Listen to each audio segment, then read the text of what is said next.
Spread that floor out! Open up, Rocket! I wanna see the brave heart in your fucking eye!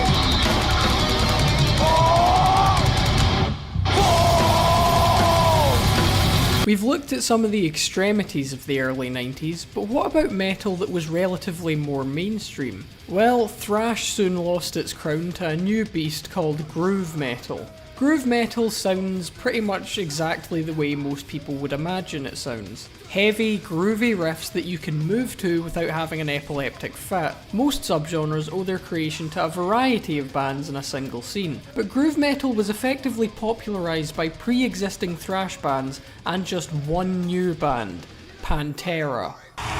This is called domination!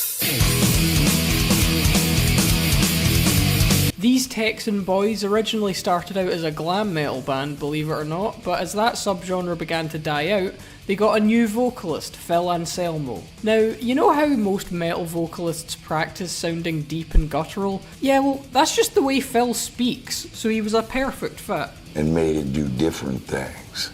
Guitarist Dimebag Darrell Abbott had a strong blues influence and in turn was driven to write more bluesy riffs that people could actually move to.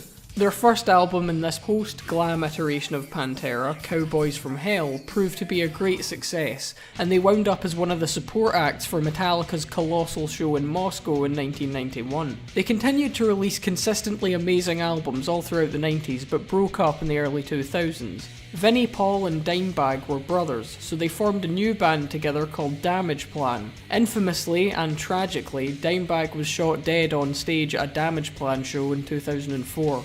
Supposedly the shooter was a fan of Pantera with severe PTSD.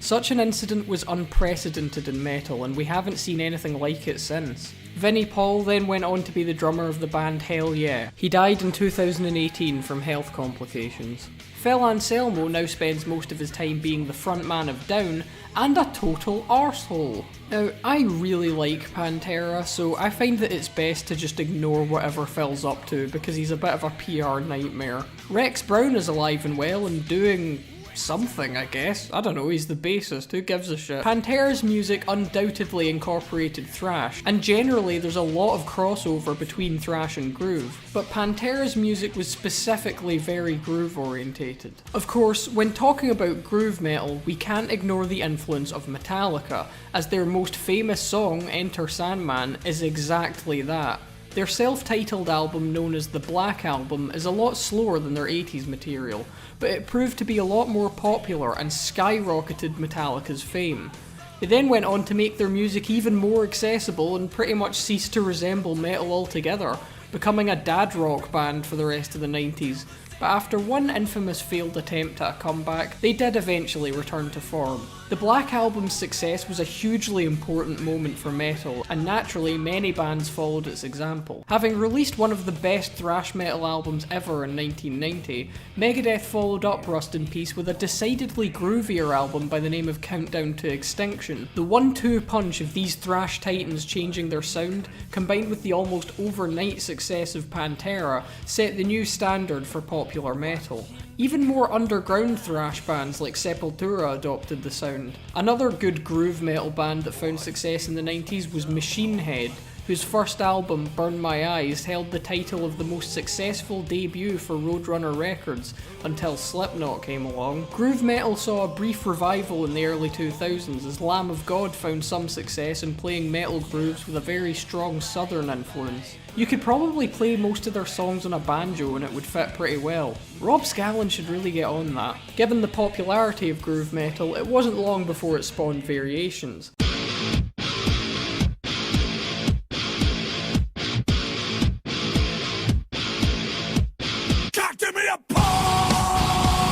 Industrial metal took a lot of the same principles but added some electronic elements, creating a more robotic and machine-like sound. Fear Factory are probably the purest example of the subgenre, but you're more likely to have heard of Marilyn Manson, Rob Zombie, and Rammstein. Manson became a big and controversial success by being an edgier Alice Cooper. White Zombie did well for a while, using a lot of horror movie samples and themes in their music, before their frontman went solo and continued the same sort of sound on his own as Rob Zombie. and Rammstein incorporated keyboards and singing in their native tongue of German. It was at this point that the world realised, oh yeah, German is really fucking brutal and fits metal perfectly. These three bands all have one thing in common aside from genre, and that's elaborate stage shows, with Rammstein in particular taking inspiration from theatre, as they grew up on the east side of the Berlin Wall, and that was pretty much their main source of entertainment. Other industrial metal bands worth mentioning are Ministry and 9 Inch Nails. 9 Inch Nails aren't particularly metal focused, they make a wide range of industrial music, which I recently found out is its own music genre in itself outside of metal. But their influence on industrial metal is hugely important, and they did have a very metal aesthetic. Their stuff tends to be more atmospheric. So atmospheric, in fact, that id Software got them to do the soundtrack for Quake in 1996. Speaking of id Software, if you, like many non-metal fans, were blown away by the soundtrack of Doom 2016, then I cannot recommend Fear Factory enough to you. In the 1990s, Fear Factory very much sounded like the soundtracks of the shooters that were coming out around that time, especially Quake 2. Since then, their sound has evolved somewhat, and it quite clearly influenced Mick Gordon. Just listen to this track from their album released 1 year before Doom, because it fits perfectly.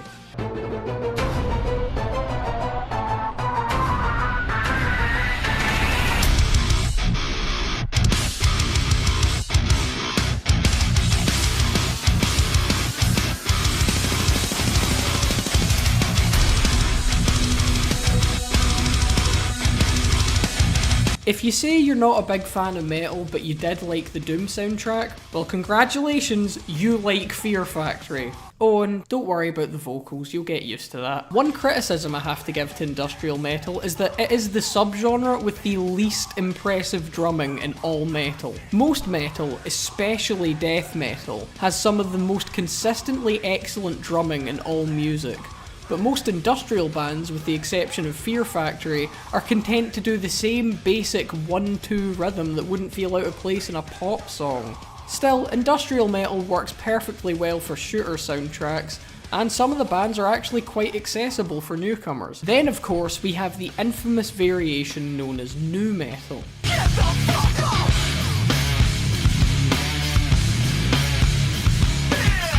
This subgenre was created in a horrific lab accident by innocent bands who just wanted to help mankind. Remember Anthrax? Well, thrash wasn't the only label they wore with pride. They also really like reminding you that they're from New York.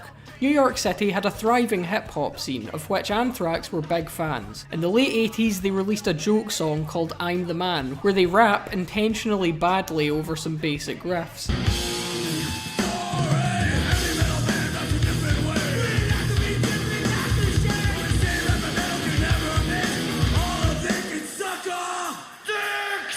That's right, suck my motherfucking dick! It became a staple of their live shows for a while, and although it was a bit of a goof, it did raise a few eyebrows. Then everything changed when they collaborated with Public Enemy, who re-released their song Bring the Noise with Anthrax providing the backing music for them. And a lot of people started to think that that combination actually sounded pretty good. Then a little band known as Rage Against the Machine came along. Rage Against the Machine are pretty much rap rock. They aren't quite metal, but they are a lot heavier and angrier than most rock music. They combined political lyrics with rapping and groovy guitar riffs. They became insanely successful and influential. So they're socialists, right? But they made money. Lamau got 'em fucking wrecked. Venezuela! Then, as the 90s rolled on... Wait. Do you hear that? No. No, oh no. No, no, no, no. No, stop! Stop!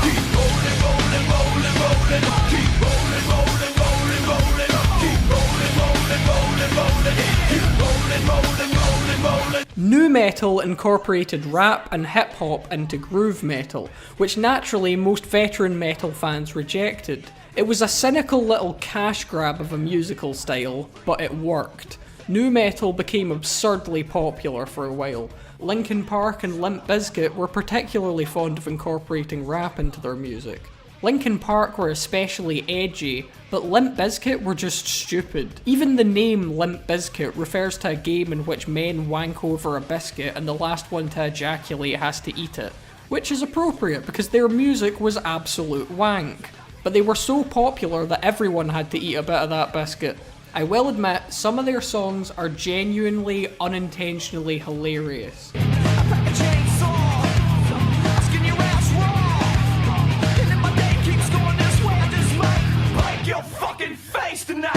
I do sincerely enjoy their music though, much to my shame. I'm not going to defend their music as being good, but I do like a lot of it. So switch your brain off, embrace the early 2000s cringe, and have some fun with them. Nu metal doesn't just refer to rap though. Bands like Korn, Slipknot, and Disturbed are also nu metal, despite featuring little to no hip hop elements. Nu metal doesn't just refer to rap, you see. While there were plenty of nu metal bands who were also rap metal bands, think of it like a Venn diagram with Linkin Park and Limp Bizkit right in the middle. Rap metal can refer to any kind of metal with rap in it, including some heavier stuff like Attila. Nu metal really just refers to popular metal from the early 2000s. It was edgy, the songs were very simple, and it generally felt like a very watered down, commodified version of metal. It also popularised the use of 7-string guitars. Korn were known for using a 5-string bass on top of that. Sure, 7-string guitars were nothing new for bands like Fear Factory or Meshuggah, but nu metal brought 7 strings into the mainstream. Nu metal gets its name from it being new at the time and the fans being too dumb to spell. In all honesty, while nu metal may be a crap imitation of the real thing, it's a really good starting point for people who are first getting into metal. So no judgment if that's where you started. It's kind of where I started too. Of course, that sweet scent of mainstream success corrupted the hearts of many already established bands. A good example would be Machine Head, who figured since they were already based around groove, they might as well go to the next logical step. It was bad. It was very bad. Sepultura also picked up 7 strings and adopted the nu metal sound, but actually did something interesting with it. They incorporated Brazilian tribal drums to create an utterly unique sound on their album Roots, which is now probably their most famous album. In my own honest opinion, Roots was the best thing to come out of nu metal. Then you have alternative metal, or alt metal, which is also very groove based, but it's not quite traditional groove metal and it's not quite nu metal. The best known band in this category is System of a Down, who, like all alt metal bands, were categorised as such because they were definitely metal, but nobody knew what the hell to call them specifically. If you ask me, I think we should categorise System of a Down as progressive nu metal, and not just because that name sounds like a contradiction. They have a similar guitar tone to a lot of nu metal bands and their songs are very short. Plus, they managed to get quite a lot of radio success. The prog part comes from their experimental choices with elements of Armenian folk music and whiplash-inducing jumps from cam parts to... They aren't what you might traditionally think of as a prog band, which is why I'm not discussing them in the progressive metal section, but I think you could honestly make a solid argument that they are. And speaking of prog...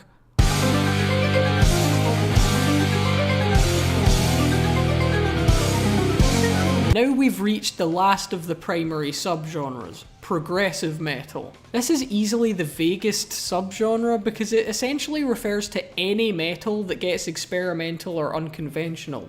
The essential prog metal band, without question, is Dream Theater. When you think of progressive rock, you think of Pink Floyd, and when you think of progressive metal, you should think of Dream Theater in the same way. They released their first album in 1989, but the first one to really get attention was their second album, Images and Words, released in 1992. On top of extremely technical musicianship combined with clean vocals, they have a keyboard player to add a bit more atmosphere and depth to their sound. They're also known for utilising whatever instruments they think are appropriate for any given song. Is a tambourine a metal instrument? Fuck no, but this is prog, bitch! The first thing you'll notice about prog is that the songs are really, really long. But don't let that turn you off, because they actually earn their length. It's not a padded out series of verses and chorus repeats. Progressive metal songs tend to take you on a journey, and if you skip ahead it'll sound like you're listening to a completely different song. Of course, when we talk prog, we have to talk about time signatures. A time signature refers to the number of beats in a bar. Almost every song you've ever heard is in the standard 4/4 time signature. Since prog is all about experimenting, prog bands often like to avoid the 4/4 time signature to create more unconventional rhythms. Even if you don't know anything about music theory, you should check out Dream Theater's song Dance of Eternity, in which the time signature changes 108 times over the course of 8 minutes. Dream Theater are a great example of an all-rounder progressive metal band, incorporating elements of various subgenres, but you can get more specific types of prog. For example, what happens when you decide to make progressive death metal? Well, you get my favourite band of all time, Opeth. While they might not always switch up their time signatures as much as their proggy peers, they are undeniably progressive, because in what other genre can a song switch gears so abruptly?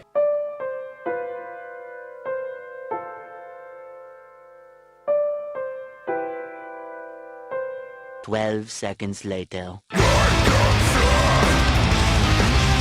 They mix acoustic sections with beautiful melodic singing, with heavy sections and the best death growls you will ever hear. They've taken death metal, but rather than sticking rigidly to the subgenre's tropes, they've allowed it to progress. You get it? As Opeth's career progressed, the prog started to take over, with the addition of a keyboard player. Then, with their album Heritage in 2011, Mikael stopped growling, and now they pretty much make 70s style prog rock. It's good, very good in fact, but it's nothing like what you would come to expect from Opeth. Then again, that's prog for you, it's incredibly unpredictable. Another progressive death metal band is Gojira. These French environmentalists combined incredibly low-tuned guitars with polyrhythmic drumming and songs about the destruction of the planet. They certainly aren't what you might typically think of when you think of hippie music, but this theme is woven into almost every song.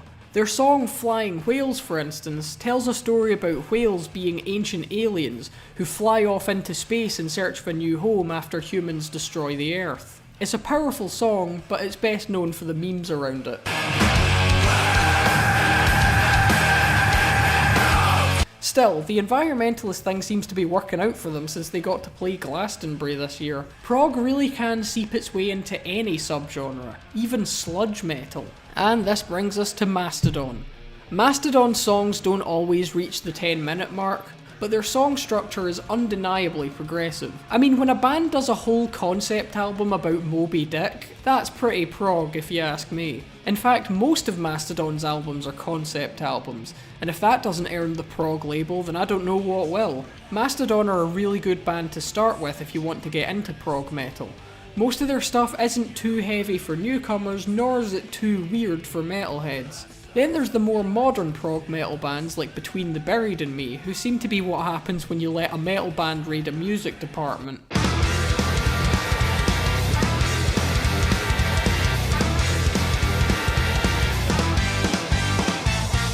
Yes, this song is death jazz. Yes, I just made that up. And yes, it's probably a real thing now. Other prog metal artists of note include Devin Townsend, who's the former frontman of Canadian extreme thrash metal band Strapping Young Lad. In his progressive solo project, he's had the chance to utilise his operatic vocals, something which he never really got to show off in Strapping Young Lad.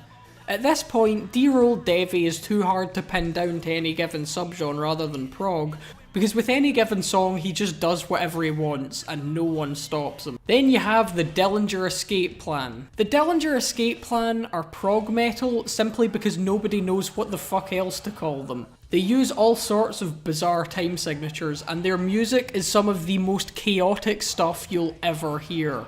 43% burnt is what would happen if you turned the abstract concept of anarchy into a song.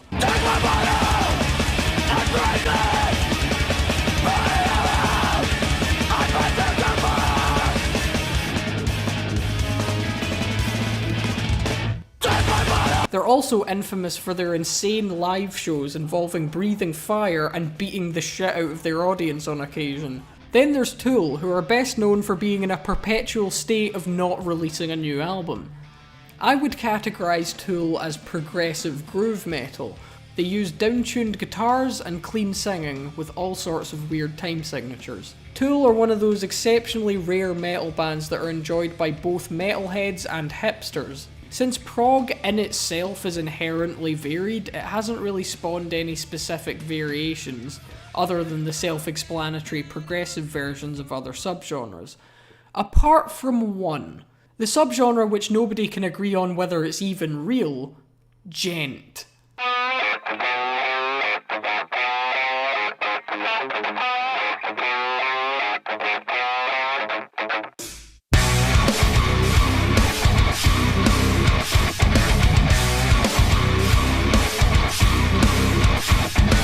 Djent is an onomatopoeia referring to the sound that a palm-muted, down-tuned guitar makes. This subgenre features a lot of time signature variation and guitars with 7 strings at the bare minimum. So, where did this subgenre come from? Well, it's quite a simple story, really. Switzerland created the FOCS-1 atomic clock.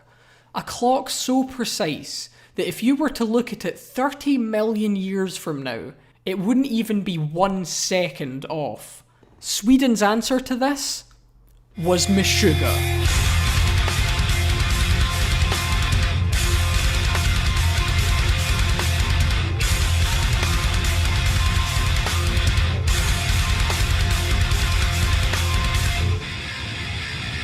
In the early 90s, Meshuggah were a thrash metal band who for some reason had named themselves after the Yiddish word for crazy. Then in 1995, with the release of Destroy Erase Improve, they created a sound which at the time was entirely unique to them. Now by this point, 7-string guitars were nothing new, and neither was industrial metal. But industrial metal usually incorporated electronic elements to give it a robotic sound. Meshuggah already sounded like machinery, purely from their inhuman rhythms. They quickly gained a reputation in the metal underground and became one of the heaviest prog metal bands of all time. Chaosphere was their follow-up in 1998, continuing with the sound that they had established, and their lyrics continued to frequently be about cybernetics and machinery. Having already established their sound, they really made a name for themselves in 2002 with the release of nothing. Hold on, that can't be right. Oh, that's the name of the album! This album was a big deal because this was when they moved up to 8 strings for the first time and Djent was truly born.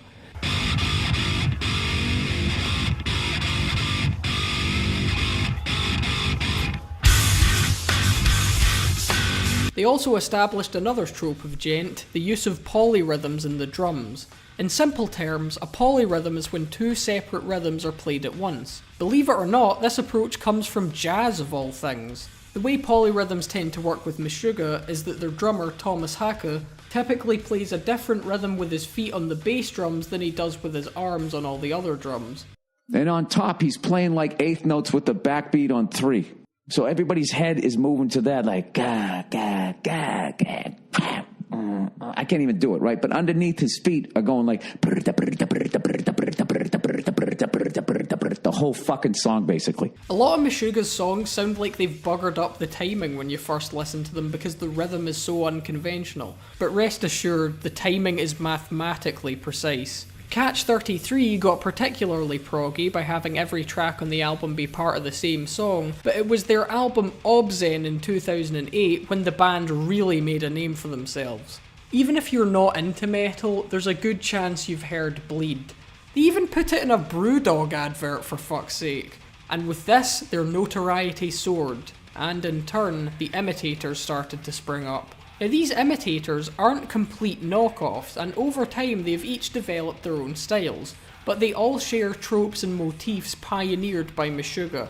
Periphery are very much on the technical side, mixing clean vocals with growls. They're also one of the only Djent bands I know that use blast beats. Animals as leaders are very experimental and only play instrumentals. Their music isn't always metal, but their guitars do have an undeniably Djent sound at times. Animals as leaders are probably the only exception to Djent bands that are inspired by Meshuggah, because I think the only reason they use as many strings as they do is just to make it more difficult for themselves. They are seriously excellent musicians. They only really fit in with the metal scene because they don't fit in anywhere else. Tesseract use exclusively clean vocals and riffs which are so absurdly precisely timed that they are jokingly referred to as math metal. Then you have Amur, who are basically what would happen if you gave Limp Bizkit 8 strings. They make djenty noises, but their riffs are too simple for this oddly specific subgenre. They're much closer to deathcore, but they sometimes get confused for djent because of their use of 8 strings,